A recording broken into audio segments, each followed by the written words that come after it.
Hello everyone, my name is Mathew COF.MPG, and as you all know, today in California we are facing an economical crisis. This budget crisis has created a ripple effect that can be felt throughout California on an educational level, an industrial level, and an economic level. Many have felt that cutting the budget of schools was an acceptable way to diminish the extraordinary amount of debt California faced. However, by no means is this an extraordinary solution. This is but a short-term fix for a long-term problem.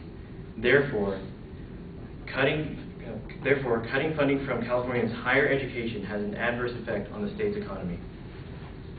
To define some terms, or a term, higher education, I'm referring to the CSU, UC, and the community college systems in California. Cutting higher educational funds will diminish the quality and number of graduating students. This is because the universities are not receiving enough money and therefore have to cut back on necessary items that are necessary items for a quality education. These cutbacks include the laying off of instructors, which results in a decrease in the amount of classes. This can be best represented by, well, my example. In every single one of my core and support classes, there's at least 35 to 40 students, whereas a year or two ago, in 2009, 2008, the average class size at this school was only 30 students. This is all due to the low amount of funding the educational system has been allotted, and this creates a lower quality education that students will receive.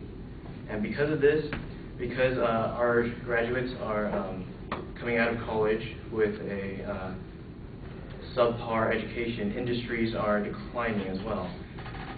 California companies do not receive enough quality graduates, or they do receive less than desirable graduates, and so the industry develops an inability to remain competitive in the larger market, such as the national or global market. This is a quote said by Lillian Tays, the president of the California Faculty Association.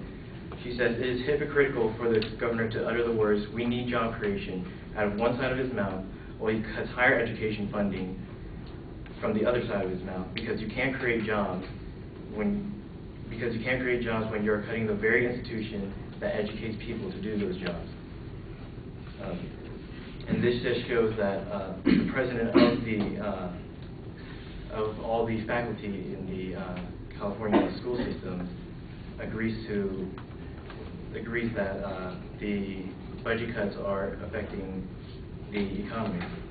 Another example is if a California company consisting of subpar employees competes for a contract against a state with quality employees, then the California group has a higher chance of losing the contract.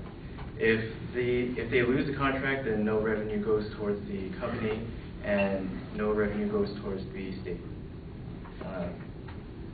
Because of that, lower revenue for the state, the California economy is weakened. California's industry, which is on par of that of a small country, cannot remain competitive on the larger global market. An example of this is 14 companies this year have left California due to horrible environment, due to the horrible industrial and economic environment here. Some people may say that the money saved from educational cuts goes towards decreasing the state deficit. However, the cuts made to the higher educational system are near negligible. The state deficit has gone down from $41.8 billion to $19 billion since 2008. However, the educational educational funding cuts only amounts to about $2 billion, which is extremely negligible. So cutting from our education fund doesn't really help our deficit a whole lot, and it hurts us in the long term. As aforementioned, education, industry, and economy are all closely interwoven, and each being an integral part of the latter. So by cutting higher educational funding, then harm would befall the industry of California. And with a suffering industry, an inevitable deteriorating economy will follow.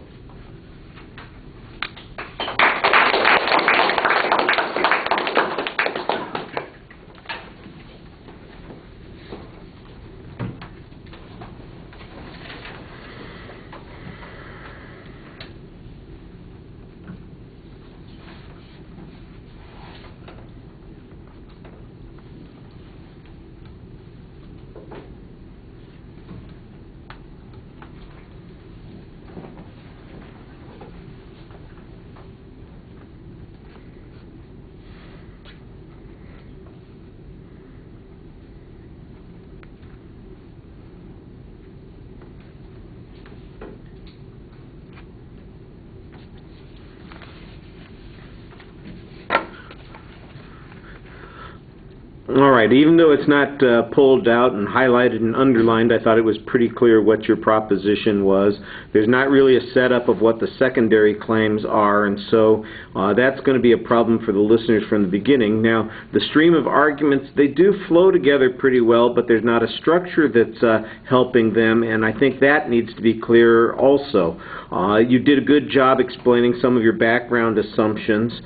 You've got a personal example, you've got a hypothetical example on the issues concerning class sizes.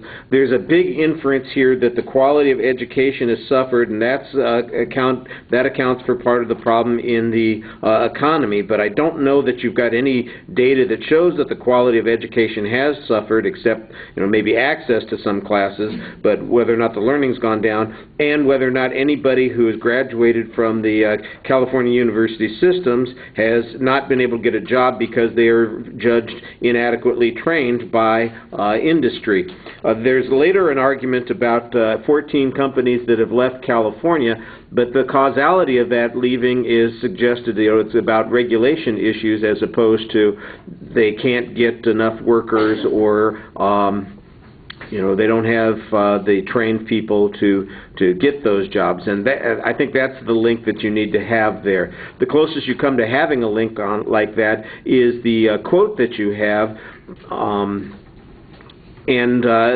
I think that quote would be strengthened if you could show, for instance, that we've had fewer graduates from the system because of the cuts.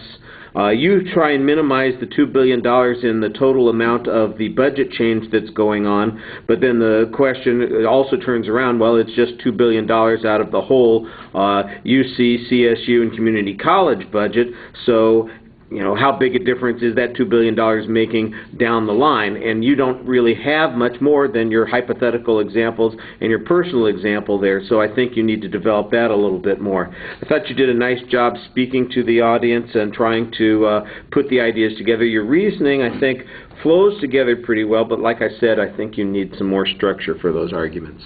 All right, thank you.